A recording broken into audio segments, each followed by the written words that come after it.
Africa has over 70% of the world's cases of HIV.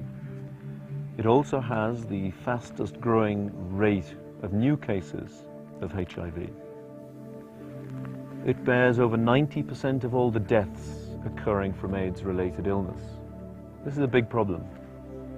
In Kenya, there is almost 2 million people suffering from HIV and AIDS. Many of them are terminally ill. We've got 1.6 million orphans, most of whom are orphaned by AIDS. These are overwhelming problems. What can be done?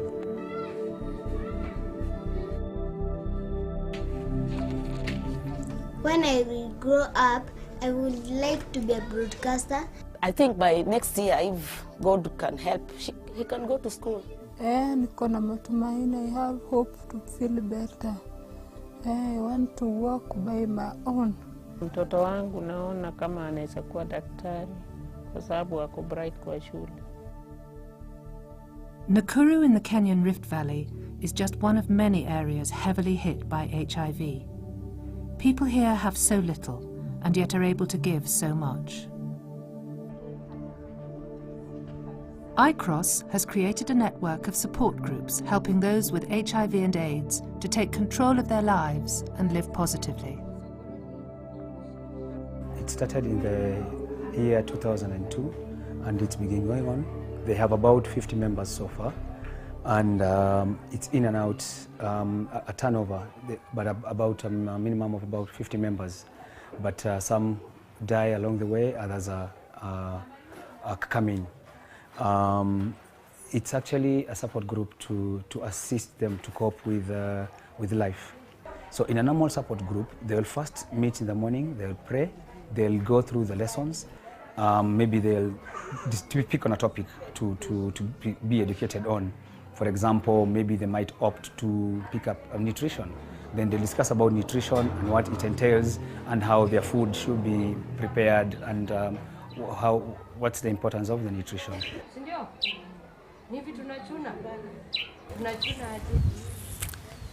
I'm Elizabeth Wangari, and behind me is a group called ICROSS, and here we are practicing multi-story.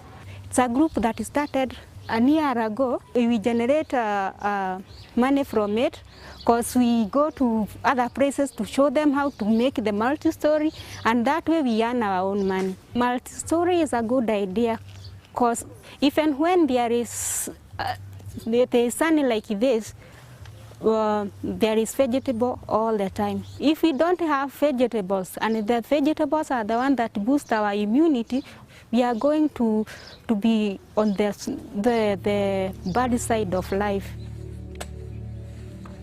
Fresh food is vital to maintain health, and many vegetables can even help boost the immune system. Working in partnership with Agri, fresh produce is produced and sold at cost through the drop-in centres. In 2005, less than 5% of all the HIV patients that we were caring for were on antiretrovirals. Now over 3/4 of those patients are being treated. 2005, less than 4% of them were able to work. Now over half of the patients are able to lead a normal life. This is a success.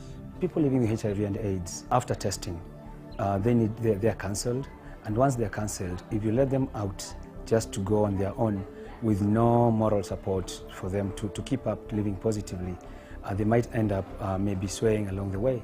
So the support group brings them together so that at least they are able to feel they are not alone in the world, and they've not, things are not, that's not the end of life.